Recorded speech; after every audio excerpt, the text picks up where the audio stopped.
दोस्तों आज हम कॉफ़ी को कॉफ़ी क्यों कहते हैं और कॉफ़ी शब्द कहाँ से आया? आखिरकार कौन था वो शख्स जिसने कॉफ़ी का पता लगाया और क्या नाम था उस शख्स का जिसने कॉफ़ी का पता लगाया और कैसे उसे पता लगा कि ये कॉफ़ी है और बहुत ज़्यादा कारगर है और उसने सबसे पहले टेस्ट किया था। आखिरकार कितने वर्षों से कॉफ़ी मार्केट में सेल हो रहा है और कितने वर्षों से लोग कॉफ़ी का सेवन कर रहे हैं? आखिरकार ऐसा क्या है कॉफ़ी में जिसे कॉफ़ी पीने से हमारी थकान उतर जाती है और कॉफ़ी अन्य बीमारियों को भी ठीक कर देता है। आखिरकार कॉफ़ी को हिंदी में क्या कहते हैं और कॉफ़ी का हिंदी में नाम क्या है? कौन-कौन सी हैं वे बीमारी? आइए जानते हैं इस वीडियो में। चलिए वीडियो शुरू करते हैं।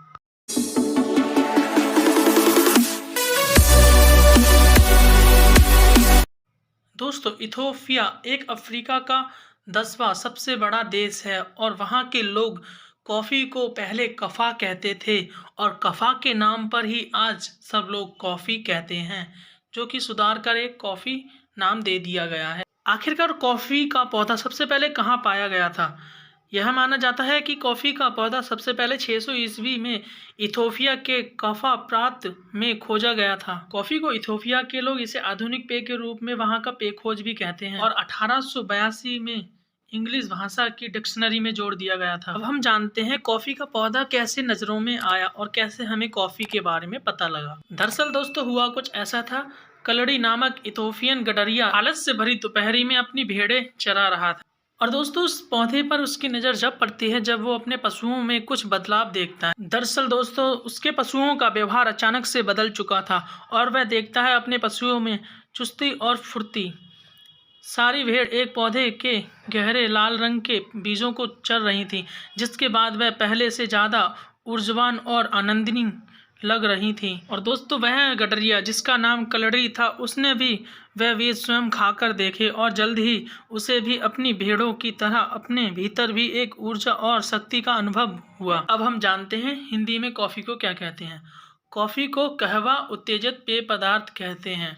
दोस्तों कॉफ़ी का सेवन करने से मोटापा भी घटता है।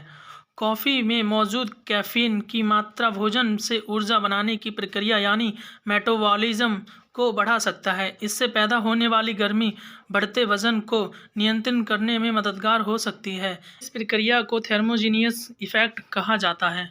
डायबिटीज़ को नियंत्रित करने में भी काफ़ी मदद करती है कॉफ़ी।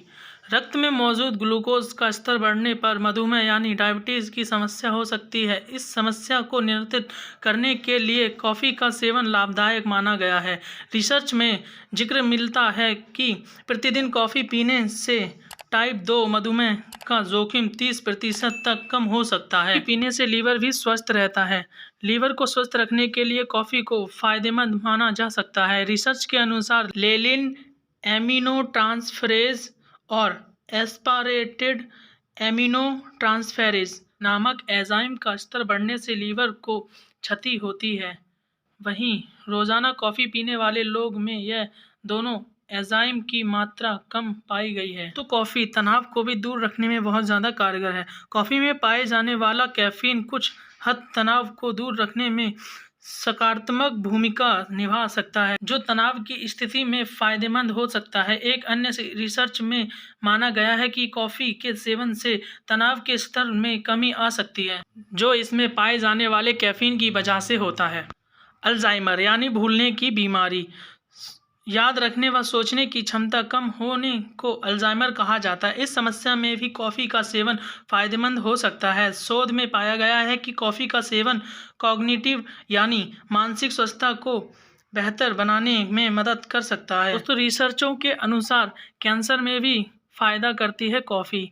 कैंसर से बचने के लिए भी कॉफ़ी का सेवन किया जा सकता है। रिसर्च के अनुसार रोज़ाना 2 कप कॉफ़ी का सेवन लीवर कैंसर, प्रोस्टेट कैंसर और एंडोमेट्रियल कैंसर के जोखिम से बचाने में मददगार हो सकता है। ध्यान रहे कि कॉफ़ी का अधिक सेवन कैंसर की समस्या का कारण भी बन सकता है, इसलिए कॉफ़ी का अधिक सेवन ना करें, सीमित ही सेवन करें। और दोस्तों त्वचा को भी स्वस्थ रखने में मददगार है कॉफ़ी। स्वस्थ त्वचा के लिए भी कॉफ़ी का इस्तेमाल फ़ायदेमंद हो सकता है, इसलिए कई कॉस्मेटिक प्रोडक्ट में भी कॉफ़ी का उपयोग विशेष रूप से किया जाता है। कॉफ़ी में पाए जाने वाले कैफ़ीन त्वचा को हानिकारक अल्ट्रावायलेट रेडिएशन के प्रभाव से बचा सकता है। कैफीन त्वचा में आसानी से समा जाता है और त्वचा की कोशिकाओं में फैट को जमने से रोक सकता है। बालों के लिए भी फायदेमंद है कॉफ़ी। बालों के लिए कॉफ़ी का सेवन करना फ़ायदेमंद हो सकता है। एक रिसर्च के मुताबिक कॉफ़ी में मौजूद कैफीन THC के प्रभाव को कम करता है, जिससे बालों की ग्रोथ बढ़ती है और सिर का ब्लड सर्कुलेशन और बेहतर तरीके से काम करता है। कॉफ़ी पीने से थकान नहीं होती और नींद भी नहीं आती है। कॉफ़ी का सेवन एनर्जी को बूस्ट कर थकान को दूर करने के लिए किया जाता है। रिसर्च के अनुसार कॉफ़ी में कैफीन पाया जाता है, जो काम करने की क्षमता बढ़ाने में मददगार हो सकता है। इसके अलावा कैफीन युक्त पेय पदार्थ कॉग्निटिव मस्तिष्क संबंधी कार्यप्रणाली में भी सुधार कर सकता है। जानते हैं दोस्तों, मार्केट में कॉफ़ी कैसे आई। कॉफ़ी की शुरुआत 15वीं शताब्दी के बाद हुई थी। नई दुनिया में कॉफ़ी की शुरुआत खेती से एक तब थी जब ग्रेवियल डे क्लू 1720 में मार्केट में कॉफ़ी की पौध लेकर आए थे। बाद में इन फलियों में 18,680 कॉफ़ी के पेड़ उगाए थे, जिससे सेंट डोमिंगो जैसे अन्य कैरिबियाई द्वीप और मेक्सिको में भी फैल गए। 1788 तक सेंट डोमिंगो ने दुनिया के सामने कॉफ़ी की आपूर्ति की। जानते हैं दोस्तों, भारत में कॉफ़ी कैसे आई और उसे कौन लाया और लाने वाले का क्या नाम था, वे कौन थे। 17वीं शताब्दी की शुरुआत में ईस्ट इंडिया कंपनी और Dutch east India company coffee की सबसे बड़ी खरीदारी बन गई थी। यह भी माना जाता है कि मुस्लिम संत बाबा बुदान हज की यात्रा से लौटते वक्त यमन से कॉफ़ी के 7 बीज अपनी कमर में बांधकर लाए थे। यह भी माना जाता है कि बाबा बुदान के द्वारा पहली बार बीज बोए जाने के बाद जल्द ही इसकी व्यवस्थित खेती की शुरुआत हो गई थी। 1670 में इसे निजी तौर पर उगाया जाने लगा। 1840 में बाबा बुदान गिरी के आसपास और कर्नाटक में आसपास की पहाड़ियों में इसकी पहली खेती की गई थी। तो दोस्तों, ये थी कॉफ़ी से रिलेटेड नॉलेज। अगर आपको ये वीडियो अच्छी लगी हो तो लाइक कर दें और चैनल को सब्सक्राइब करें एंड शेयर करें।